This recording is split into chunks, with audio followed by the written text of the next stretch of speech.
Magandang hapon mga kapatid. Bawal din natin kasama yung mga kapatid natin sa Pumito. Siguro sa may kadahilanan.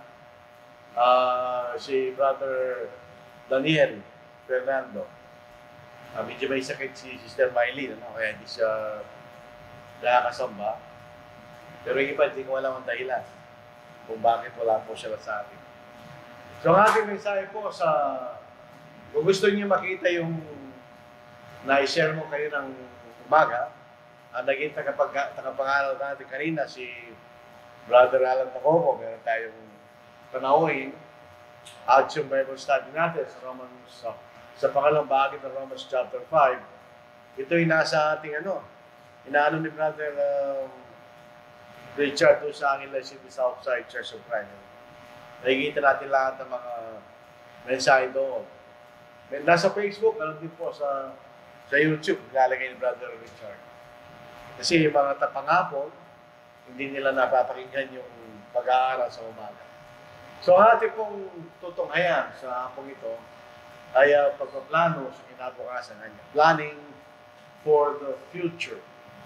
Kahit po tayo mag-Kristiyano, at sinasabi ng Panginoon sa Matthew chapter 6 na huwag tayo magkalumihana, pero kailangan pa rin tayo magplano. Kailangan, yun ay bahagi ng buhay ng tao kahit na meron tayong pananampalataya sa Diyos. Kaya ito po ang ating pag-aaralan po sa hapong ito.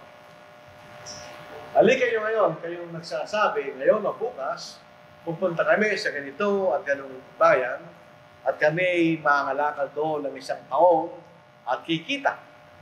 Gayunman ay hindi nyo nalalaman kung ano ang magaganap bukas. Ano ba ang inyong buhay? Kayo nga isang singaw na sa sandaling panahon ay namilitaw at pagkatapos ay naglalaho. Sa halip ay dapat yung sabihin kung luluhubin ng Panginoon, kami mabubuhay at gagawin namin ito o yun. Subalit ngayon ay nagmamalaki kayo sa inyong mga kayabangan, ang lahat ng kayong pagmamalaki masama.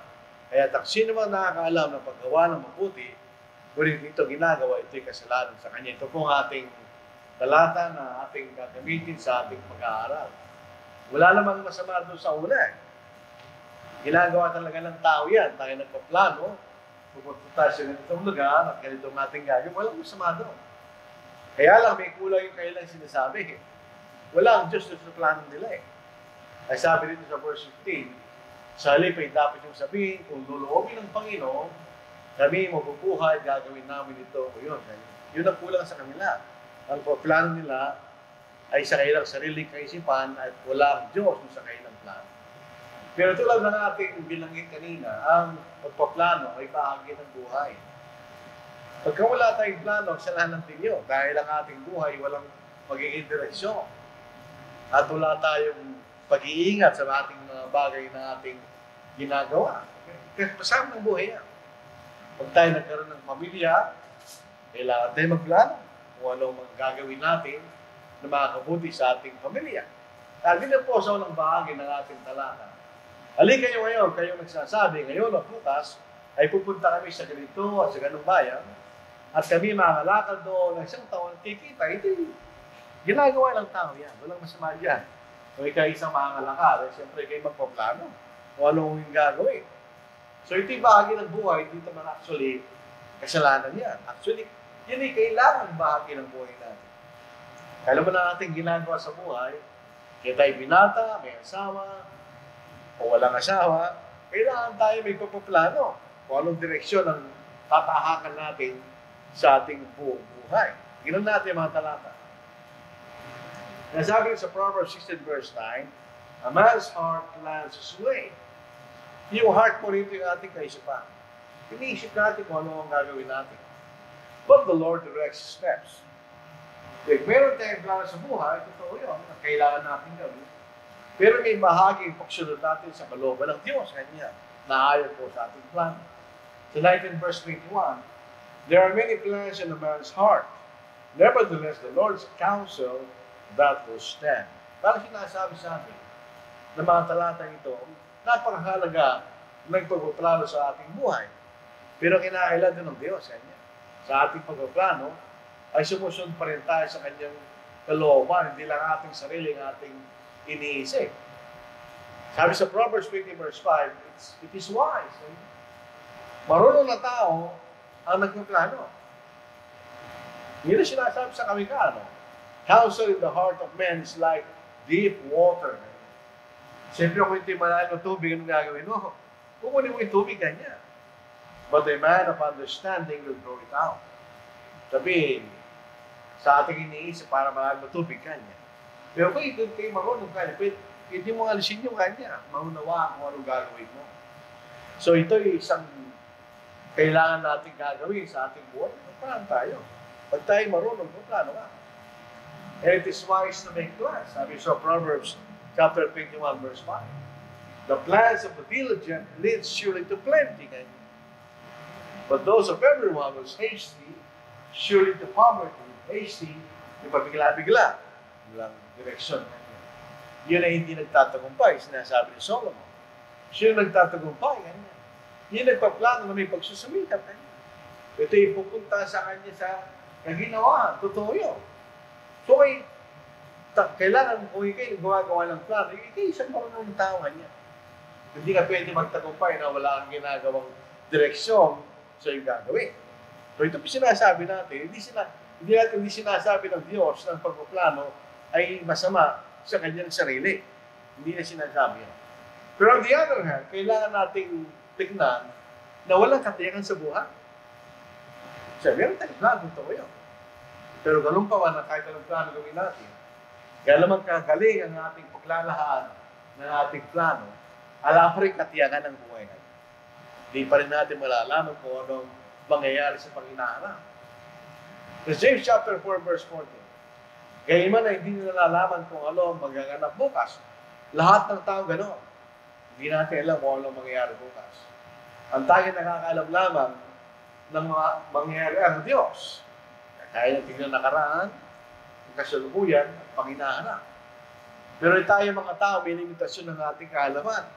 Hindi natin malalaman kung ano magaganap bukas. Ano ba kanyang buhay? Kaya nga isang singaw sa sandaling panahon ay lumilitaw at pagkatapos ay naglalaho. Ang nagsasalita sa inyo ay senior citizen. So alam ko sinasabi mo. Kasi pag ikay kamating na sa ganitong edad, kakaunti na lang natitira sa buhay mo. Hindi ka tulad ka bata, para bagang wala pang katapusan ang nangyayari sa buhay mo. Kaya pag nakamantong ka na sa panahon na ikay tumatanda na, napapasit totoo yan. Napakabilis lang ng panahon. Sabihin natin, meron ka pang 20 years, mabilis lang yun. Tapos wala ka na. Ikay maglalaan, ikay mamamatay. Yun ang buhay natin. Sino mang tao, gano'n ang buhay niya. Ito ang sinasabi niya. Hindi lang natin alam kailan tayo mamamatay. Anong mangyayari sa atin, kailan tayo mamamatay. Yun ang hindi natin alam. Pero nakakatiyak tayo, without doubt, na tayo mamamatay. Sapagkat hindi nalalaman ang mangyayari. Sapagkat sino makapagsasabi sa kanya kung paano mangyayari, hindi natin alam. Wala tayong alam dyan. Namatayin natin ang mangyayari sa kanila. Hindi natin alam. Kasi alam na natin, tayo mamamatay. Meron katapusan ng ating buhay. Paano mangyayari, hindi natin alam. Kailan hindi natin alam. So, sabihin, walang katiyakan sa buhay at ang ating kamatayan ay tiyak niya ang mangyayari sa atin. Ang walang katiyakan sa ating buhay ay bahagi ng buhay. Talagang gano'n, natin yung magagawa. Kahit gano'n pa ang pagpuplano natin, gano'n kagaling, hindi pa rin tayo nakakatiyak. Kaya magtagumpay tayo, pero hindi pa rin natin alam kung ano nangyayari sa panginahanap. Pero, tandaan natin, kahit na walang katiyakan ang buhay natin, hindi ito dahilan para tayo maging masyadong magulumihanan. Tanggapin natin yan, ang walang katiyakan ay bahagi ng buhay. Pero hindi yan dahilan para magulumihanan ka, sabi ng Panginoon. Dito sa Matthew 6 verse 24. Kaya kung yung alalahanin ng bukas, sapagkat ang bukas ang mag-aalala sa kanyang sarili. Sapat na para ngayon ang kabalisan sa araw na ito. Ito yung ginagamit ng mga tao ng iba para sabihin, hindi tayo kailangan mag-plan. Hindi na sinasabi ng Panginoon. Ang sinasabi ng Panginoon dito, huwag mong isipin, huwag kang magulumihan at bukas. Hindi mo na alam kung ano mangyayari bukas sa kanya. Sapat na yung kabalisan mo. Yun, Sabihin, kung ano man ay stress mo sa araw nito, pati yan ganyan. Yung boss, di mo naman nalawan niya, ba't mo isipin ganyan? They're useless lang na babalisan ka sa panginaharap, di mo na alam kung ano mangyayari bukas. Kung sinasabi ng Panginoon, sapat na nga yung araw na ito, para problemahin mo kanya. Yung panginaharap mo, biyahan mo yun. Hindi ibig sabihin hindi ka magpaplano. Hindi ka nagpaplano nga, pero dahil hindi ka makakatiyak kung ano mangyayari sa Panginoon, ba't mo magbalisan? Ibig sabihin, kung wala ka pang problema, huwag kang wala mabalisa. Kasi may mga tao gano'n eh. Yung problema nila isang bagay, hindi pa dumating. Useless lang yun. Problemahin mo, pag doon yung problema mo. Isipin mo kung anong gagawin mo, etc. Pero kung hindi pa dumating, ba't mo isipin? Wala namang magagawa, di ba? Ang walang katiyakan sa ating buhay, ito ang dahilan kung bakit ang Diyos ay dapat nasa buhay natin. Hindi walang katiyakan eh. Kung walang Diyos sa buhay mo, kawawa ka. At sundin natin ang kanyang kalooban. Siya magsasabi sa atin ng mga bagay na makabubuti para sa atin. Dahil wala ang katiyakan ng buhay. Para yan ang ating security net. Para sigurado tayo kahit anong mangyari sa buhay natin. Basahin natin ang James. Sa halip ay dapat yung sabihin, kung loloobin ng Panginoon. Kami mabubuhay at gagawin namin ito o yun. Tandaan natin, ang Diyos ang may kapangyarihan sa lahat. Siya may kapangyarihan sa lahat. Kahit anong nangyayari, meron siya kapangyarihan doon. Kumisan, naranasan natin yan. Pagka tayo ay nasa kalagayan na hindi tayo tapat sa Diyos. Lahat ng bagay, parang mahirap. Pero pag tayo tapat sa Diyos, hindi gano'n. Meron tayong para maging kapayapaan dahil alam natin ginagawa natin ang kalooban ng Diyos. Pag hindi natin ginagawa ang kalooban ng Diyos, nervous ka siyempre. Dahil alam mo, hindi nagkakasala sa Diyos. Ito po sa Proverbs chapter 16 verse 9. Ang puso ng tao ang nagpapanukala ng kanyang daan. Totoo yun, siyempre ikaw nag-iisip eh. Ngunit ang Panginoon na siwa ng kanyang makbang. So, ibig sabihin, totoo na tayo magpaplano. So, paano magpaplano? Ayon sa kalooban ng Diyos. Kaya sinasabi ko, lulobin ng Diyos. Ganito ang gagawin namin. Siya na siwa sa ating. So, dahil nagpapangilalim, doon sa kanyang kalooban yung sinasabi niya. In other words, ang ating plano, o alam ng plano natin, hindi siya hiwalay sa kalooban ng Diyos. Dapat sila consistent sa isa't isa. 19 verse 21. Sa puso ng isang tao, panungkalay marami. Ngunit ang layo ng Panginoon ang siyang mananatili. So, kahit ano pa planoin natin, napakarami yun. Pero ang kalayo din pa rin ng Panginoon ang masusunod, ganyan. Yan pa rin ang masusunod. Hindi ang ating panungkalan. So, ibig sabihin, kung tayo marunong sa ating plano, tayo Kristiyano, yun ang gawin natin. Ang ating pagpaplano ay hindi dapat sumasalangsan sa kalooban ng Diyos. Hindi nagpapailalim tayo sa kanyang kalooban. Ito ba masakit? Life is short. Napakaiksi lang ang buhay. Parang pagka may edad ka na, minsan nagpa-flashback yung mga nangyayari sa buhay mo eh. Naalala mo yung mga kabataan mo. Ang sinasabi, parang kailan lang. Bata, mali, naglalaro. Lipas na yung paglalaro. Nag-aaral ka sa eskwela, natapos ka. Masaya ka. Nakapagtrabaho ka, napag-asawa. Ay, matanda ka na. Habang lumalaki yung mga anak, tumatanda ka rin. At sila maglilibing sa'yo, siyempre. Unless sila yung mauna sa'yo, na madalang lang naman yun. Usually yung mga anak, maglilibing sa atin. Dahil talaga sinasabi ng Diyos, ang buhay magsik. Kaya man, hindi nalalaman kung ano mga ganap bukas. Sa anong yung buhay. Kaya may isang singaw, sa daling panahon ay lumilitaw, pagdakay, pagkatapos ay naglalaw. Ginababasa ko itong talatang ito. Isa lang naalala mo, yung nagbula. Naglalaro ka ng bula. Kuha ka ng daon ng gumamela, kaya yung bulak lang ng gumamela, lagyan mo ng Tayo ginagamit namin yun. Tapos, ikutin ko ng ikutin, kuha ka ng bilog na alambre, may bula. Ang ganda eh. Tapos, wala na. Para yung description na sinasabi doon sa tiyago. Para tayo bula, tapos wala na tayo sumamatay. Sinabi kanina, naman ang ating pidlalo sa buhay natin, nagtagumpay tayo, hindi, mamamatay tayo. Yan ang katiyakan. Ang kamatayan, ito isang bagay na ayaw ng lahat ng tao dahil sila yung mawala sa buhay sa mundong ito. Pero hindi ito isang bagay na masama. Hindi talagang gano'n. May panahon tayo pinapanganak, may panahon na tayo namamatay. Wala tayong magagawa doon sa bagay na yan.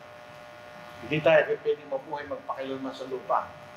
Sa gusto natin, darating yung panahon na tayo mamamatay.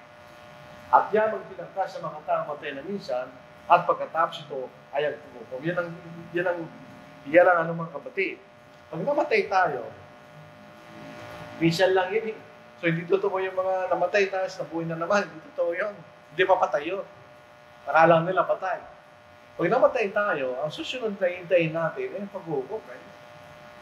So lahat ng pagkakataon, wala na pag namatay ka. Actually, tiyak, tayo mamamatay. Dahil pagka tinakda sa atin, tayo mamamatay. At ang kamatayan ay tiyak.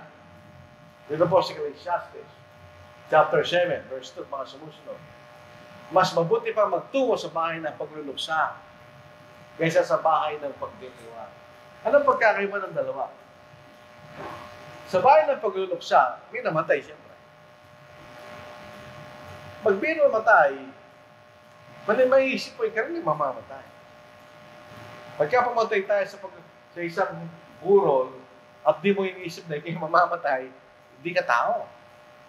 Siya gusto mo, nakaramdam ka ng pagkatakot pag may namatay. Dahil dati nga rin may mamamatay. Pagka sa bahay ng pagdiriwang, wala kang iniisip. Hindi ka serious. Pag ikay pumunta sa bahay ng may namatay, serious ka. Kapagkat iisipin mo rin ang iyong buhay, magiging ganun din kanya. Sapagkat ito katapusan ng lahat ng mga tao. At ilalagak ito ng may buhay sa kanyang puso. Iniisip mo yun. At ikaw rin ay mamamatay. Hindi lang natin na kung kailan, pero ikaw ay mamamatay. Mas mabuti kalungkutan kaysa sa tawanan. Pagka meron tayong problema, mga kapatid, nag-iisip ka. Doon pumapasok yung seryoso mga bagay. Kaya kung minsan, binibigyan tayo ng pagsubok ng Diyos sa ating buhay para isipin natin ang Diyos. Pero pag sa tawanan, wala ka naisip. Naisip mo lang, pakain ka. Gano'n lang. Wala ka kwenta-kwenta kung totoo siya eh. Pero pag ikay nasa kalungkutan, nag-iisip ka. Siyempre mag-iisip ka dahil kung malungkot ka, may namatay, malungkot ka. O kaya may sakit ka, malungkot, nag-iisip ka. Nag-iisip yun sa kanyang kaisipan, ganyan. Sapagkat sa kalungkutan ng mukha, ang puso ay sumasaya. Sa paano paraan? Ito po ay isang bagay na parang magkabaliktad eh. Sa paano sa kalungkutan, yung puso ay sumasaya.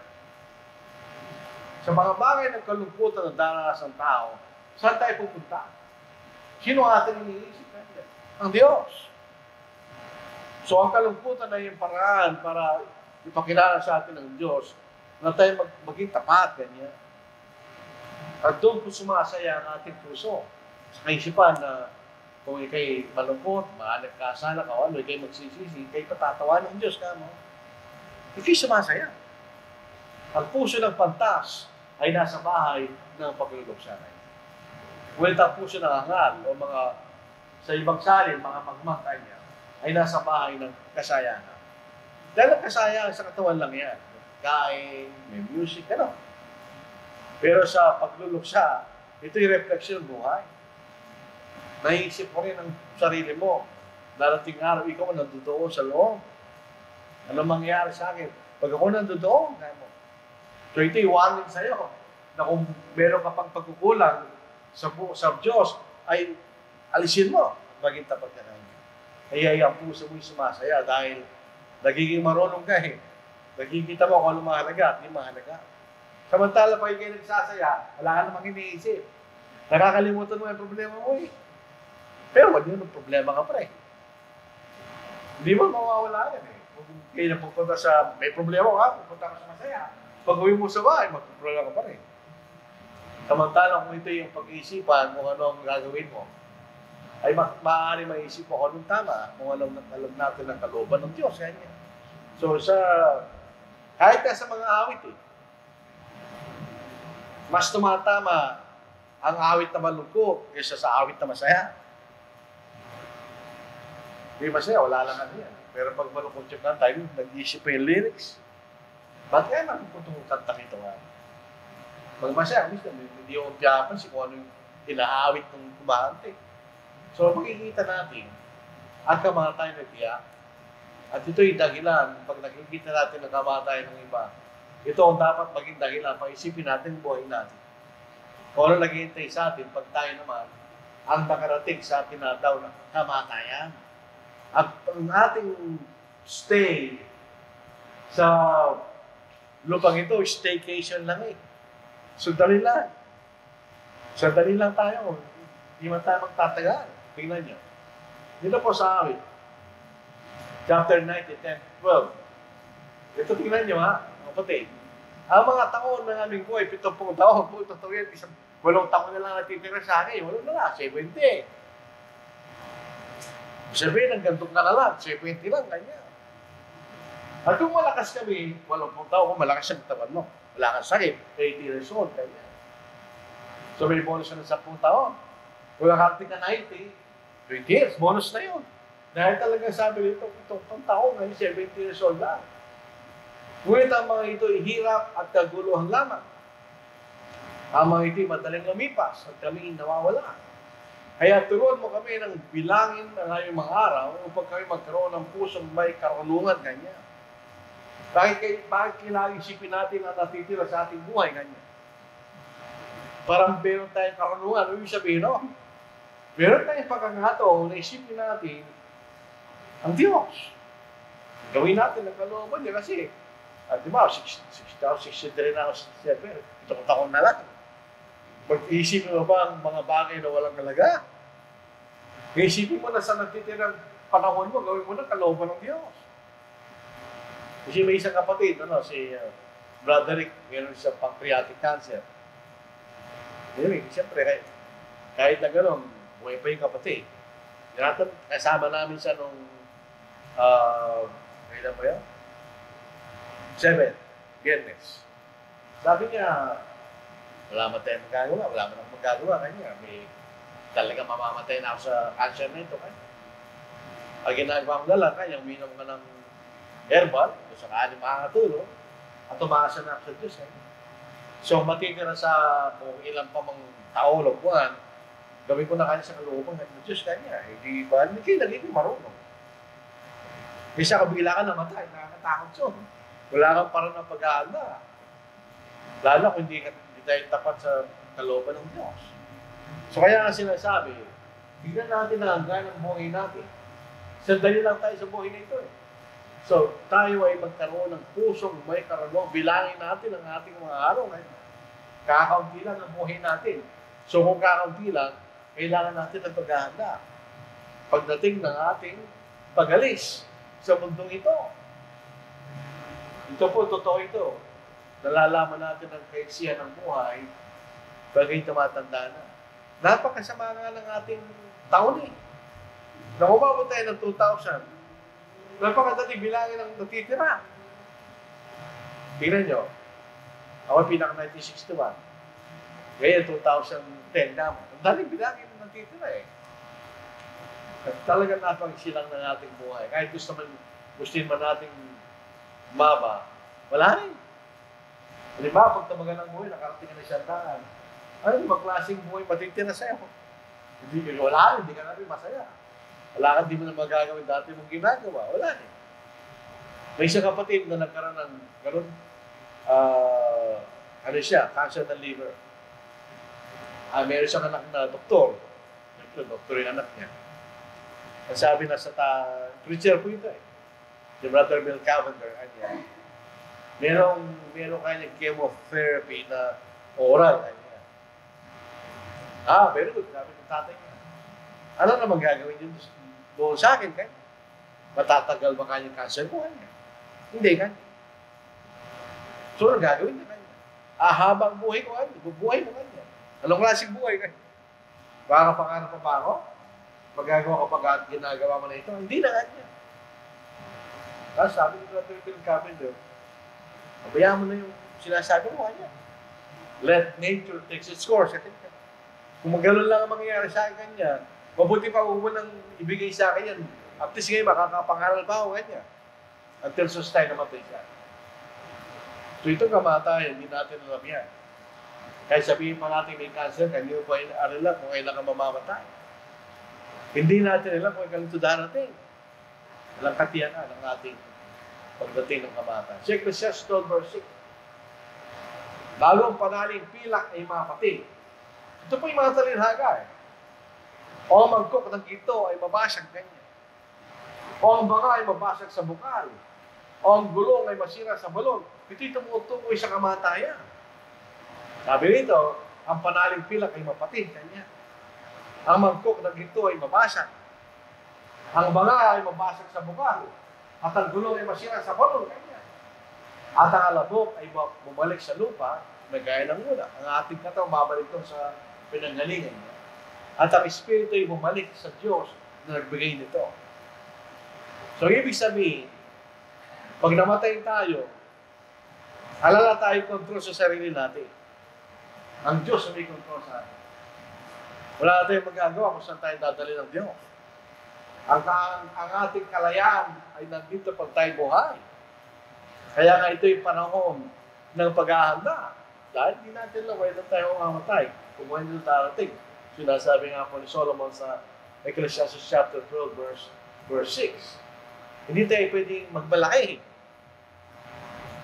Yung mga tao, ganun sila eh. Kanya.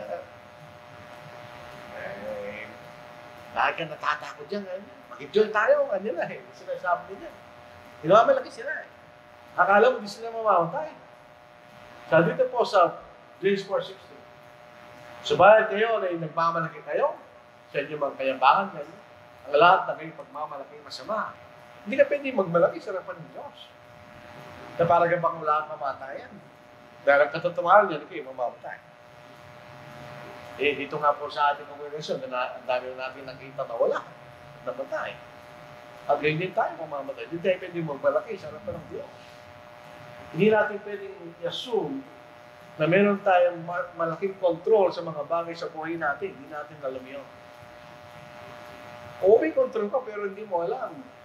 May mga bagay na wala kang control sa darating sa buhay natin. Sa Lucas chapter 12, 18-20, nantahan po nito isang ang pangkalilaga ng hangal kanya. Sinabi niya ito ang gagawin. Gigabayin ko aking kamalig at magtatayo ko ng mas malalaki at doon ko titipunin na lahat ng aking mga butil at mga pag-aari. Maganda. Kasi dumaming harvest niya. So kailangan siyang gawa ng malaking kamalig. At sasabihin ko sa aking kaluluwa, marami ka ng pag-aaring nakaibak para sa maraming taon. Pagpahinga ka, kumain ka, uminom ka, magsaya ka. Ito mga salita ito, narinig natin sa mga tao yan.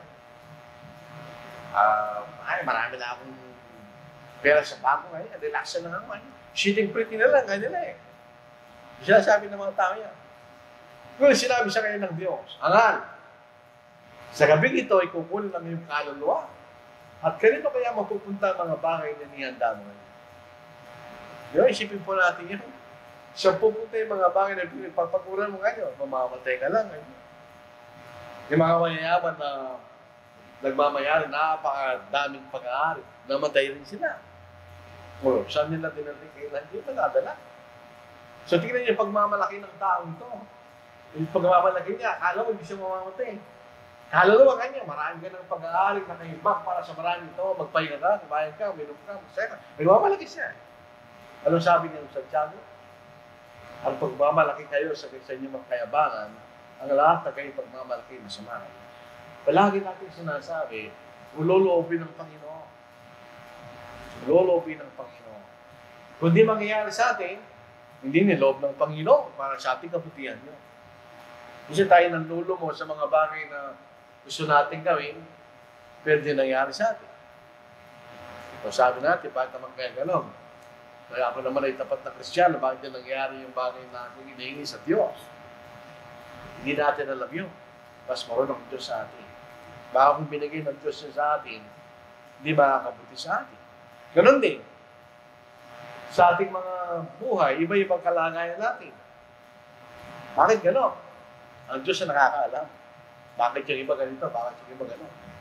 Alam ng Diyos ang kanyang layunin sa mga bagay. Meron siyang control sa mga bagay sa ating buhay. Kaya hindi tayo dapat magmalaki. Dito pakita niyo. Pagka ganito ang ating pagmamayabang, sabi rito, ito'y masama. Nilalagay natin ang ating sarili sa lugar ng Diyos. Na para bang ikinakatiyak sa mga lahat ng mga bagay na mangyayari sa iyo, kanya. Para bang hawak mo, kontrolado lahat, kanya. No problem, kanya. Dito po sa Ezekiel 28 verse 2, anak ng tao. Kung sinabi ng anak ng tao, ikay tao. Sa mga iglesia ni Cristo, pag sila anak ng tao, si Cristo yan, ganyan lang, hindi. Maraming pagkakataon ng anak ng salita ng tao. Mababasa natin sa Biblia, ibig sa tao, ibig sabihin no. Sabihin mas Pinoy ng tiro, ganito ang sabi ng Panginoong Diyos. Sapagkat ang iyong puso ay nagmamataas. At yung sinabi, ako'y Diyos. Ako'y nakaupo sa upuan ng mga Diyos sa pusod ng mga dagat. Gayun may ikaw ay tao lamang, at hindi Diyos. Bagamat ginawa mo ang iyong puso na parang puso ng Diyos. So pag gano'n ang ating kaisipan, para tayong Diyos, nakakatiyak na ito yung inisip natin mangyayari. Ito totoo yun. Nabasa natin. Hindi natin kontrolado ang Panginoon. Anong gagawin mo to? Kayo maasa sa Diyos at nagtitiwala tayo sa Diyos. So di tayo pwede lumalaki. Palagi tayo nagpapasalamat sa Diyos sa mga bagay na ibinibigay sa atin sapagkat ang Diyos ang nagbibigay sa atin.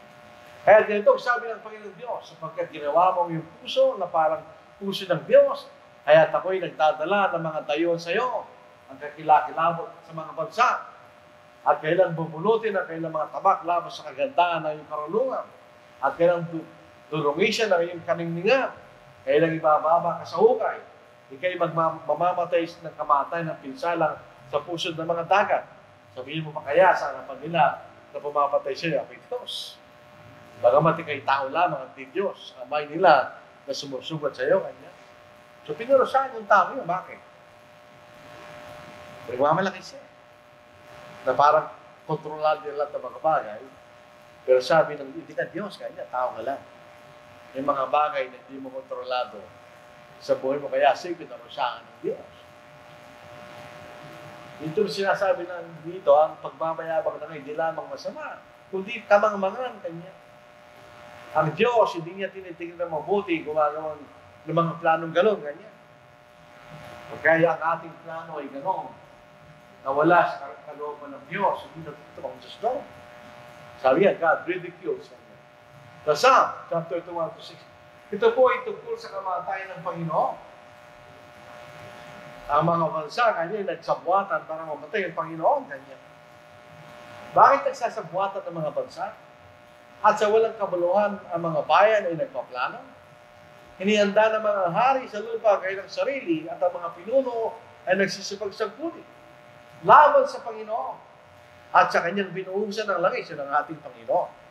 Nagsasabi, ang kailang pagkapos ay ating lagutin at itapon ang kailang mga panali mula sa atin.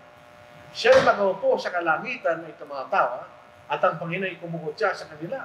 Kung magkagay magsasalita sa kanila sa kanyang por at tatakutin sila sa kanyang matitinggan at nagsasabi, gayong may nilagay ko aking hari sa Sion, sa aking malalaburon kanya, wala pa rin kayong magagawa kanya.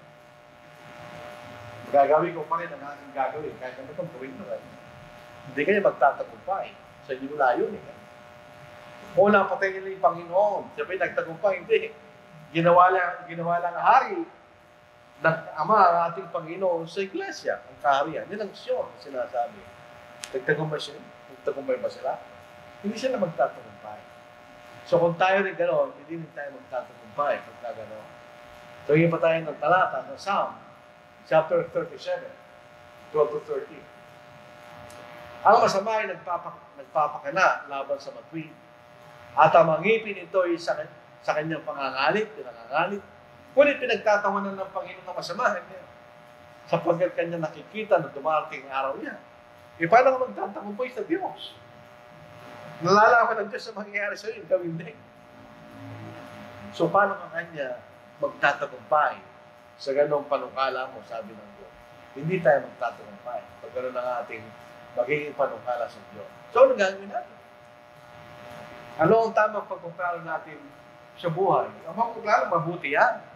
Hindi sinasabi ng Diyos, wag ka magplano. Hindi niya sinasabi yun. Paano tayo magpaplano kanya? Anong gagawin natin? Gawin natin ang tama. Sa ating pagpaplano, gawin natin ang tama. Hindi sinasabi. Gawin natin ayon sa kalooban ng Diyos. Kaya sino mga nakakaalam ng paggawa ng mabuti, ngunit hindi nito ginagawa, ito'y kasalanan sa kanya. So alam natin ang tama. Alam natin ang tama. Kailangan natin gawin ang tama. Yun ang mensahe kanina ni Brother Alan. Naiipit tayo doon kanya eh. Naiipit tayo sa alam natin ang mabuti, pero hindi natin ginagawa kanya. Naiipit tayo doon sa kaalaman lamang kung ano mabuti kanya. Pero ano bang kabutihan ng mabuti kung gagawin mo? Alam ang mabuti na ating kaalaman kung di mo ginagawa, useless lang. Sinasabi ko nga kay Dylan, useless banana kanya. Hindi mo makakain yung saging na yun. Kung alam natin ang mabuti, hindi natin ginagawa. Ang Diyos, ipinahayag niya kanyang kalooban. Alam natin, nasa Biblia. Anong expectation ng Diyos? Kailangan lang natin itong malaman, hindi lang malaman, kundi gawin natin. Yun ang kanyang expectation sa bawat isa sa atin. Alam natin yung mabuti. Nasa Biblia eh. Naipit lang tayo sa alam mo. Hindi natin ginagawa niya. Meron, anong nangyayari sa atin? Kasalanan nyo. Dahil alam natin ang mabuti, hindi naman natin ginagawa. Unawaan niyo ito, mga minamahal ko mga kapatid. Ang bawat tao ay dapat na maging mabilis sa pakikinig. Hindi ito chismis. Baka isipin nyo na, mabilis pakikinig sa chismis. Hindi. Pakikinig sa tama. Marahan sa pagsasalita. Hindi, mabagal magsalita. Hindi kagad nagsasalita. Mabagal sa pagkagalit kanya. Kaya alisin ninyo ang lahat ng karamihan at ang nalalabing kasamaan. Alam po ng Diyos na kahit Kristiyano na tayo, unti-unti yung ating pagbabago. Hindi naman ni-reject mo yun eh. Minsan meron pa rin naiiwan sa mga bagay na ating pinanggalingan kanya. So sabi niya, alisin ninyo kanya ang lahat ng karamihan at ang nalalabing kasamaan. At tanggapin ninyo na may kaamuan ang salitang itinanim. Ito po salitang kaamuan. Dito si Danny McKibben, sabi niya, meekness. Anong ibig sabihin, no? Ang kayong kapangyarihan ay pinapailalim mo kanya. Katulad ng kabayo. Pwede ba tumakbo ng tumakbong kabayo? Oo. Pero meron siya ano rito, yung ilalagay ng kutsero. So, napapasunod siya ng kutsero kanya. Yung mga aso, ganun din. Sila yung may mga ngipin, pwede kang agatin. Pwede ka niya kinakagat. Nagpapailalim siya sa iyo kanya. So, tayo nagpapailalim sa Diyos. Ang salitang itinanim na may kapangyarihan magligtas ng inyong mga kaluluwa. So, ang illustration po ng salita ng Diyos, parang itinanim. Ganyan. Pag nagtatanim tayo ng anumang itinatanim, ang expectation natin ito ay tutubo. Ganyan. So, yung salitang itinanim, ito'y tutubo. Ganyan. Pag nangyari yun, ito'y may kapangyarihan magligtas sa ating mga kaluluwa. Pero kung ito'y tinanim, di tumubo, ayun, napupunta tayo sa taas. Nakakalam ng mabuti, hindi natin ginagawa, ito'y kasalanan sa ating ganyan. Ngunit maging tagatupad kayo ng salita at hindi tagapakinig lamang na dinatayo ninyo ang inyong mga sarili. Alam natin ang mabuti. Alam natin ang katotohanan, ano gagawin natin? Kailangan natin gawin ganyan. Kailangan natin sundin. Huwag lang tayo makinig. Kapag ganun tayo, Sabi ni, dinadayan natin ang ating mga sarili. Lalo, hindi ka rin maliligtas. Alam natin ang totoo. Totalan natin. Alam natin salita. Hindi ka rin maliligtas. So, parang tayo nagpagamot, binigyan tayo ng gamot ng doktor, hindi mo rin iniinom. Dinamin mo ito, hindi mo ininom, hindi mo dinadayan sa sarili mo. Mamamatay ka dahil hindi mo ininom yung gamot. So, ito yung gamot sa ating mga kaluluwa, kanya, salita ng Diyos. Nilagay sa atin. So, sa ating buhay, na ginagalawan natin ngayon, maraming bahaging buhay natin. Siyempre, nasa mundo tayo ngayon, kailangan tayo maghanap buhay, kailangan tayo mabuhay. Kasama yun. Obligasyon natin sa Diyos yun. Or the other hand, huwag rin natin kalimutan ang mga bagay na inutos sa atin ng Panginoon, hinggang sa ating mga kaluluwa. Huwag natin pabayaan ang ating physical na buhay, yung responsibilidad natin yun. Pero huwag natin pabayaan ang spiritual nating buhay. At yan ang salita yung tinanim. Yan ang nagbibigay buhay sa ating mga kaluluwa. Hindi natin pabayaan. Huwag na natin alamin, kundi ating gawin. Ano sinasabi ni Santiago? So, salita na walang gawa kanya, ito'y walang kabuluhan. So, wala po tayong dahilan para tayo mabigo, gawin ang kalooban ng Diyos. Wala tayong matadahilan. May ginawa na ng Diyos sa kanyang dapat gawin, niligtas na tayo. At hindi naman natin pwedeng sabihin na hindi natin pwedeng malaman ang kalooban. Hindi, sinulat niya. Nasa Biblia, wala tayong excuse. Alam natin ang kanyang kalooban. Nagkakasal na tayo kapag hindi natin nagawa ang kalooban ng Diyos. So, kaya sinasabi sa Romans chapter 3 verse 23, yabang ang lahat ay nagkasala at di nakaabot sa kalooban. Bakit nangyari yun? Dahil di mo nila ginawa ang kalooban ng Diyos. Ang pagiging yung procrastination, magalang Pinoy yan eh. Bukas na lang. Sabi ng mga maliliit pa kami, sabi ng nanay namin, gawin mo yan kanya. Bukas na lang eh. Sasabihin niya siya, gagawin mo rin bukas yan, di mo gawin ngayon kanya, para wala ka ng problema. Yun ang procrastination. Dinedelay natin ang mga dapat natin gawin sa araw ng bukas. Eh, yung problema, hindi mo naman alam yung araw ng bukas. Kakatiyak ba tayo na mayroon pang araw ng bukas na naghihintay sa atin? So, ano gagawin natin? Huwag natin i-delay kanya. Huwag natin i-delay. May isang panahon lamang sa Biblia, alam ng Diyos. Isa lang. Ano yun? Ngayon. Gawin mo ngayon. Huwag bukas. Dahil hindi natin alam ang bukas. Hindi natin alam yan. Dito po sa Lucas chapter 12 verse 19. At sasabihin ko sa aking kaluluwa, marami ka ng pag-aaring nakaimbak para sa maraming taon. Magpahinga ka, kumain ka, uminom ka, magsaya ka. Eh, hindi namatay siya eh. Problema doon. Last chapter 24 verse 25. Samantalang tinatalakay niya tungkol sa katwiran, pagpipigil sa sarili, at sa paghukom na darating na nilabot si Felix. Siyempre, guilty siya eh. At sumagot, umalis ka nga muna ngayon.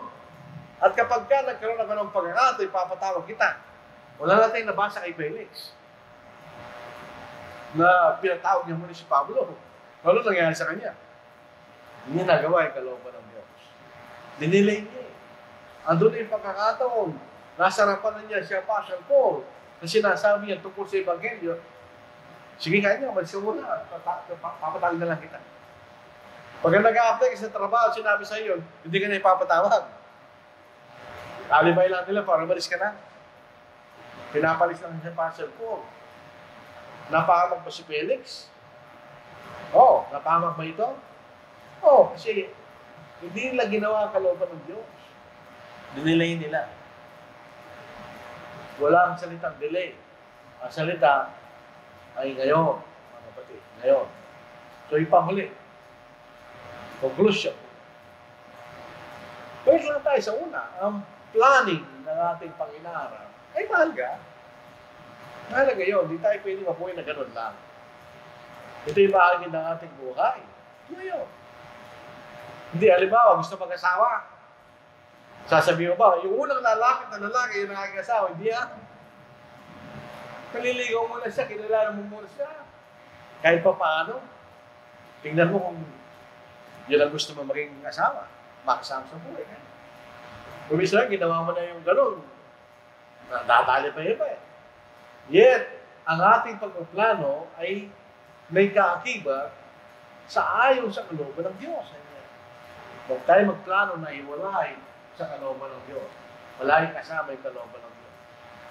At tandaan po natin kung ano ang inaasahan ng Diyos na gawin natin. Yan siya inaasahan sa atin. Diba? Ito sa Hebrews chapter 5 verse 12, ano sabi niya ng sumulat sa Hebreo? Dapat sana kayo sa katagalan ng inyong pagiging Kristiyano. Nagtuturo na kayo kanya. Kung kinakailangan pa rin kayong turuan ng ulo simula ng araw ng Diyos. Kanya. Ano nangyayari sa inyo sa panahon na kayo naging Kristiyano kanya? Huwag tayo mabigo na gawin ang kanyang kalooban. Huwag tayo mabigo. Mabigo lang tayo sa lahat. Huwag lang tayo mabigo dyan. Dahil yan ang napakasaklap na kabiguan. Ang buhay ay napakaisi. Huwag nating ayaan ang mga bagay ng sanglibutan ito ay maging adlan na gawin natin kung ano talagang importante.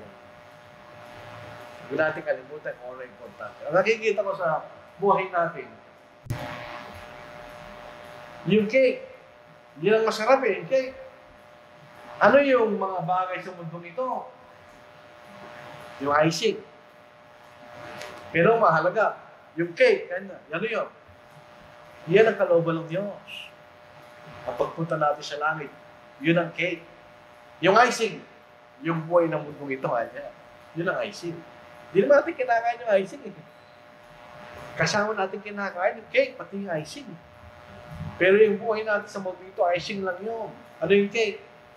Yung kalooban ng Diyos. Dahil in the end, paulit-ulit natin sinasabi, at gasgas ka ng gasgas na. In the end, ang mahalaga kung nakarating tayo sa langit o hindi. That's the measure of real success. Pag tayo nakaabot sa langit. Kaya kung hindi, nabigo tayo. Bilang panguli, wala akong dito. Muna po sa Matthew chapter 26. O hindi, 16. Verse 29. Hindi ko nakakamali. Hindi na nagiging nangyayari sa mga tumatanda na. Isa nakakalimot na. Ito po. Verse 26. Sapagkat mapapakinabangan ng tao. Wala kang makamtan niya buong sa libutan, ngunit mawawala naman ang kanyang buhay. Kung ano ay bibigay ng tao na katumbas sa kanyang buhay. Kaya doon tayo ng kabaho. At di natin ginawa ang kalooban ng Diyos habang tayo buhay. Ano yung pagpapalit mo? Wala. Kundi siya kakilakilabot na paghihintay ng pag-uupo. Ayaw natin na. Kaya dito po tayo, mali-palis kayo din. Ayos. Nagkamaling computer. Huwag natin bawalin po. Huwag natin isipin na hindi mahalaga. Andito tayo. Maglilikod tayo sa Diyos. Ginagawa natin ang kanyang kalooban, para ka rin tayo sa langit. Makasama natin ng Panginoon. Ang Panginoon. So ito po ating mensahe po sa hapong ito. Balik tayo lang po.